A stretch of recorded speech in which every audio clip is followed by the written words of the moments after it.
of intercropping is called as strip cropping. Yes, when farmer takes different types of crops in a piece of land.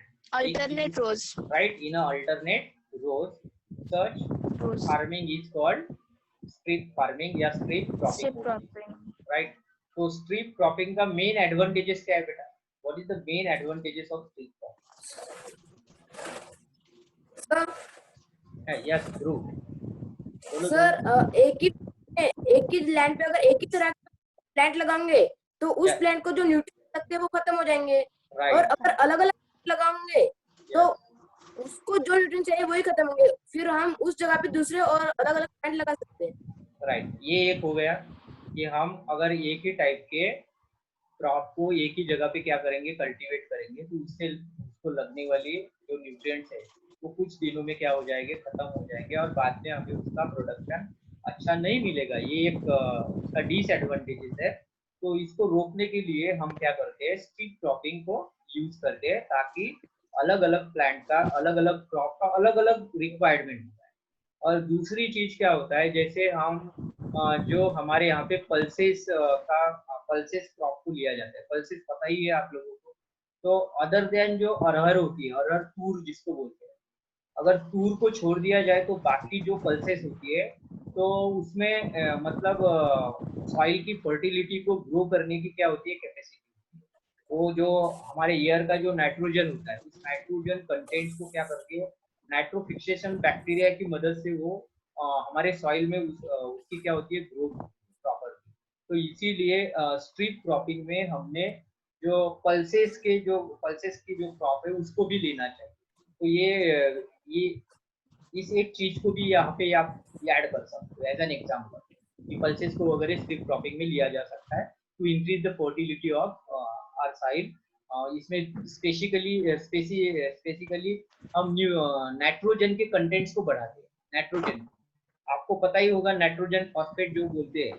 अभी हमारे यहाँ पे pre monsoon के कारण क्या चल रहा है, कल्टीवेशन चल रहा है यहाँ पे, तो मतलब सोइंग कर रहे हैं हमारे फार्मर।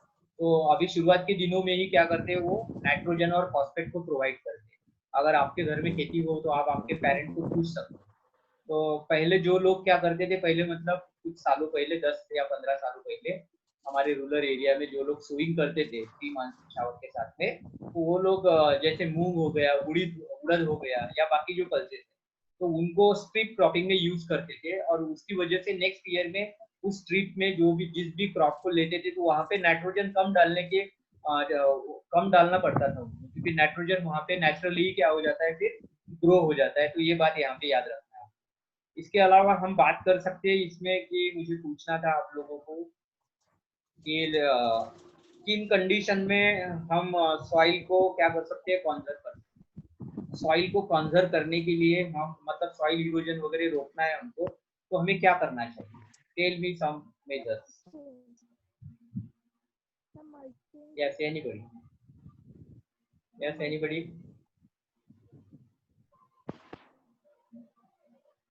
सब मल्चिंग की प्रोसेस करनी चाहिए। क्या करना चाहिए बेटा? सब mulching. Yes, mulching is a covering of topsoil with external material. Right, the covering of topsoil with external material or the इससे covering of topsoil with external material or the residue of crop. Very good. तो mulching से क्या होगा बेटा? What is the benefit of mulching? Sir हम अगर टॉपसोइल को अगर ढक देंगे तो इरोजन नहीं होगा और जो वहाँ पे जो ह्यूमस ज्यादा क्वांटिटी में क्रिएट होगा, yes, और ह्यूमस लॉस नहीं होगा। राइट, तो मतलब पहले से जो ह्यूमस उस सॉइल में है वो डिस्ट्रॉय नहीं होगा और दूसरी चीज उस सॉइल का इरोजन नहीं होगा।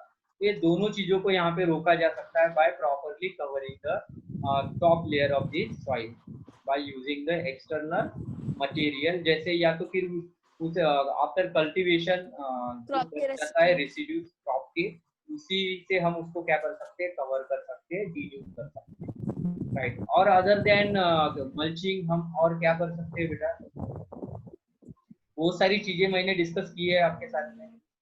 सर प्लांटिंग कर सकते हैं। प्लांटिंग कर सकते हैं। प्लांटिंग से क्या होगा बोलो, कहाँ पे प्लांटिंग कर सकते हैं? सर जहाँ पे सॉइल इरोजन का रेट ज्यादा है वहाँ पे हम प्लांट लगा के जो प्लांट्स के रूट है वो सॉइल को पकड़ के रख सकती है, जिससे सॉइल इरोजन कम हो सकता है। Very good. तो हम यहाँ पे बोल सकते हैं कि हमने ये फॉरेस्टेशन करना चाहिए। क्या करना चाहिए? ये यस, फॉरेस्ट, मतलब एफोरेस्टेशन। जहाँ पे डिफॉरेस्टेशन डिफॉरेस्टेशन। हो रहा है तो उस डिफॉरेस्टेशन को कहीं ना कहीं पे हमने रोकना चाहिए और ये फॉरेस्टेशन को प्रमोट करना चाहिए, ताकि हमको सभी को पता है कि प्लांट की ये प्रॉपर्टी होती है कि उसके जो रूट्स होते हैं वो सॉइल को क्या करके रखते हैं, होल्ड करके रखते हैं, राइट।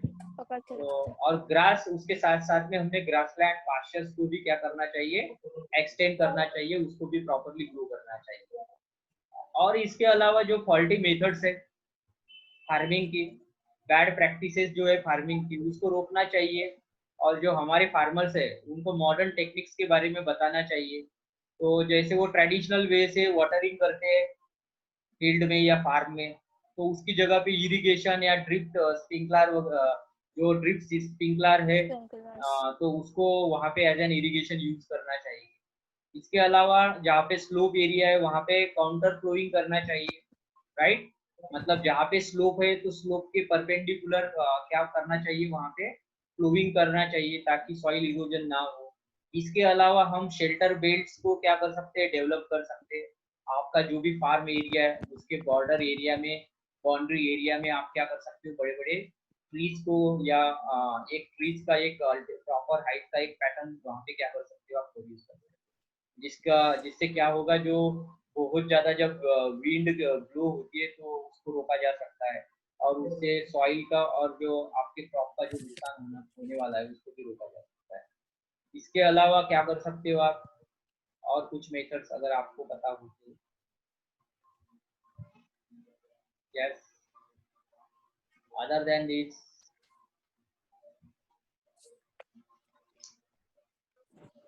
देखो आपको नेक्स्ट सेशन में मैं और मतलब इस सेशन में जो भी दिक्कतें आ रही है उसको आपने नोटिस तो किया ही होगा। मुझे भी पता चला है अभी कि आप स्टडी कहाँ तक है, कहाँ पे आप मतलब प्रॉब्लम जा रही है। तो थर्ड चैप्टर में हमने नेचुरल वेजिटेशन और वाइल्ड लाइफ के बारे में पढ़ा था, राइट। तो आई होप कि ये प्रिपेयर किया ही होगा यस आप लोगों ने। तो क्या होता है natural vegetation, what is natural vegetation? Sir. Natural, yes, तो anybody? So the plant and trees growing naturally in an area. The plant and trees growing naturally in an area comprises the natural vegetation of that area without human interference. Right. तो किसी भी place में जब क्या होता है, forest, trees and wild life survival करते हैं without interference of human being. Human तो interference. उस एरिया को हम क्या बोलते हैं, नेचुरल वेजिटेशन का एरिया Natural बोलते हैं, vegetation. राइट। तो इसमें काफी चीजें देखी थी हमने कि ये जो हमारा बायोस्फीयर है, what is biosphere, what is bio, right. तो हमें अलग अलग, Yes. जैसे फॉरेस्ट के प्राइमरी फूड प्रोड्यूस क्या होते हैं और कहाँ पे हम उसको यूज करते हैं, एनिमल्स का यूज कहाँ कहाँ पे करते हैं, ये सब चीजें हमने at the introduction of chapter देखी। उसको स्टेप बाय स्टेप आपको रीड करना है प्रॉपरली, और प्रॉपरली बताना आना चाहिए। अभी तक जितने भी चैप्टर देखे हमने उसमें एक भी ऐसी चीज नहीं है कि फालतू की चीज है। सभी जो कंटेंट दिया हुआ है बहुत ही इम्पोर्टेंट है, उसको आपको समझने की जरूरत है यहाँ पे, और याद रखने की भी जरूरत है, राइट। तो आई होप कि जो वीडियोस ऑलरेडी यूट्यूब पे अपलोडेड है, अगर आपको कुछ कॉन्सेप्ट को समझने में प्रॉब्लम जा रही है तो वहाँ पे आप देखोगे, राइट। अगर देखने के बाद में भी समझ में नहीं आ रहा है तो ऑनेस्टली मुझे बताओगे आप कि सर ये कॉन्सेप्ट मुझे वहाँ पे भी नहीं समझ में आया था। Then after I definitely help you, no problem. So tell me the distribution of wildlife on the earth. हमारे अर्थ पे जो वाइल्ड लाइफ का डिस्ट्रीब्यूशन है वो कहाँ पे कैसा है, तो आप बताइए। Yes, anybody? देखो ये बड़े बड़े क्वेश्चंस है, इसके लिए पढ़ना बहुत जरूरी है। मुझे पता है कि आपने पढ़ा होगा शायद और आपकी याद में नहीं रहा होगा, इसीलिए रिवीजन करना पड़ता है। मैंने बहुत बार बीच बीच में आप लोगों को गैप दी थी, तो इसीलिए दी थी मैंने गैप कि आप लोग उसको अच्छी तरह से रीड करो, समझो। कॉन्टिनेंट वाइज हमारे यहाँ पे जो वाइल्ड लाइफ है उसका डिस्ट्रीब्यूशन दिया हुआ है, ऐसा नो। जैसे टंड्रा एरिया है तो टंड्रा एरिया में एक्सट्रीम कोल्ड होती है, और यहाँ पे जैसे पोलर बियर्स को देखा जाता है, बताया था मैंने आप लोगों को, राइट। तो सर मैं उनमें बताऊं? यस यस मिनल बताइए। सर जैसे तुंदा रीजन में बहुत ठंड होती है। यस सर उस बात पे जो सर जैसे तुंदा रीजन में 1 घंटा हो गया। सर जैसे तुंदा रीजन में बहुत ज्यादा ठंड होती है, तो वहाँ पे पोलर बियर को बहुत फरी कोट होते हैं उनके स्किन पे, और दूसरे एनिमल्स जैसे सील्स, उनके skin they have thick coat of fat under the skin. और कुछ एनिमल्स है लेमिंग्स, वो स्नो के लेयर के नीचे ब्यूरोस बनाते हैं, वहाँ पे रहते हैं उनके बॉडी को ठंड से बचाने के लिए, प्रोटेक्ट करने के लिए। राइट। और टेम्परेट और ट्रॉपिकल फॉरेस्ट में किस टाइप का वाइल्ड लाइफ देखने को मिलती है आपको, टेम्परेट और ट्रॉपिकल रीजन में? बोलिए। Yes Dhruv. Sir jaguar, leopard, tiger. Yes, ये सब चीजें। हमारा इंडिया किस जोन में आता है? टेम्परेट में आता है कि नॉर्दर्न हेमिस्फीयर में आता है? और ट्रॉपिकल में आता है कि टेम्परेट में आता है? कहाँ पे आता है? ट्रॉपिकल। ट्रॉपिक ऑफ कैंसर कहाँ से पास होता है इंडिया में से? बोलो। ट्रॉपिक ऑफ कैंसर कहाँ से पास होता है? सर गुजरात, मध्य प्रदेश। गुजरात। राजस्थान छोड़ दिया क्या बेटा? हाँ, गुजरात के बाद में जो राजस्थान का हिस्सा कुछ नीचे आता है, राइट, एमपी और गुजरात के बीच में राजस्थान का हिस्सा आता है, वहां से भी पास होता है ट्रॉपिक ऑफ कैंसर। तो याद, there are 8 states, right, 8 states में से क्या होता है? पास होता है tropic of cancer. Which are they, Gujarat, Rajasthan, Madhya Pradesh, Chhattisgarh, Jharkhand, west Bengal, Tripura and Mizoram, ये सब स्टेट्स है, यहाँ से पास होता है। पता होना चाहिए, एग्जाम में आएगा ये क्वेश्चन। तो उसके नीचे ये ट्रॉपिक ऑफ कैंसर की वजह से क्या होता है, हमारा इंडिया 2 इक्वल पार्ट में डिवाइड हो जाता है, north part and south part. तो साउथ पार्ट में आपको टेम्परेचर बहुत ज्यादा देखने को मिलता है as compare to north part. और ट्रॉपिक ऑफ कैंसर जहाँ से पास होता है वहाँ पे 2 माउंटेन रेंज भी देखने को मिलती है। यस,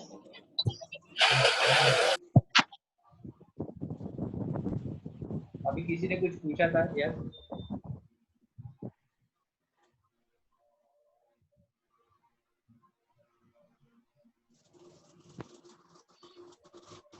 इस चैप्टर को आप फिर से करना है आप लोगों को, थोड़ा सा प्रॉब्लम जा रहा है आप लोगों को।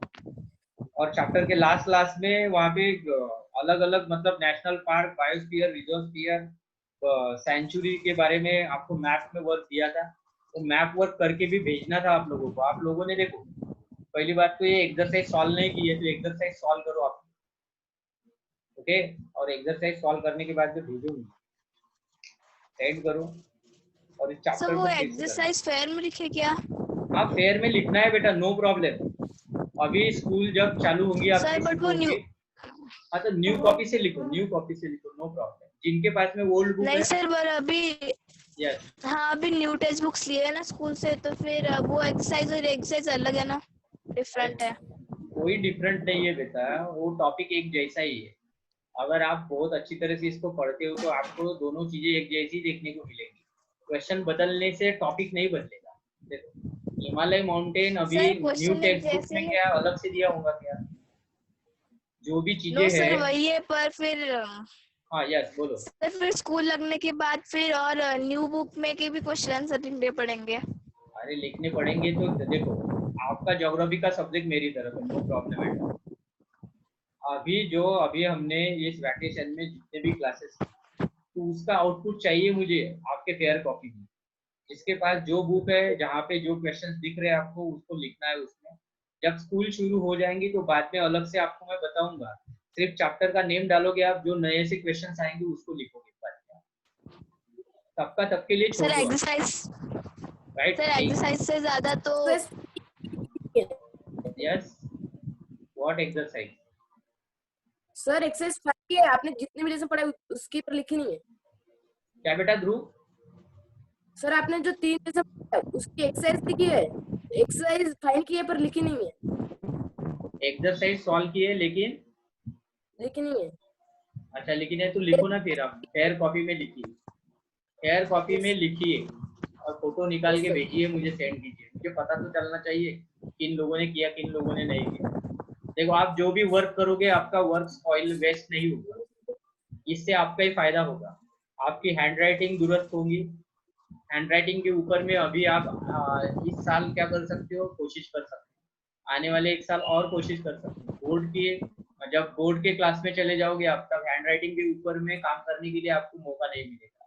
फिर वहाँ पे पढ़ना ही होता है आपको साल भर और एग्जाम की तैयारी करनी होती है। तो इसीलिए ये जो 8 क्लास है, 9 क्लास है, इसमें हैंडराइटिंग की बहुत अच्छी प्रैक्टिस होनी चाहिए। जितनी अच्छी हैंडराइटिंग होगी आपकी, उतना अच्छा स्कोर होगा, आपको बेनिफिट्स मिलता है हैंडराइटिंग का, और आपकी कॉन्सेप्ट भी क्लियर होगी। क्योंकि लिखने से क्या 2-3 बार पढ़ने का मतलब एडवांटेजेस मिलता है आपको। एक बार लिखोगे तो 3 बार पढ़ने का पुण्य मिलता है आपको। समझ में आया कि? इसलिए लिखना है सब लोगों को।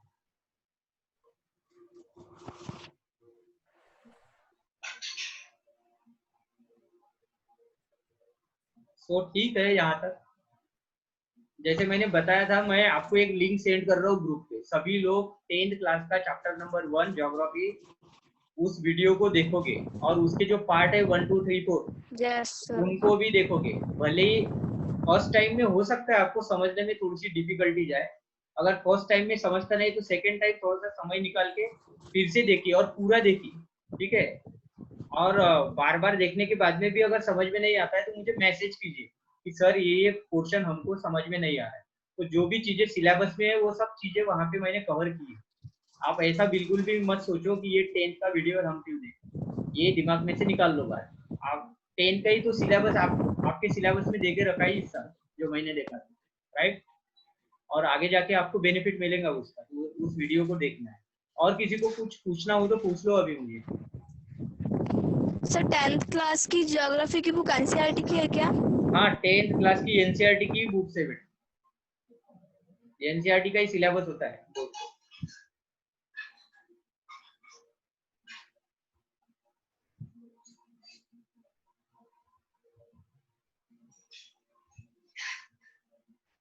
यस,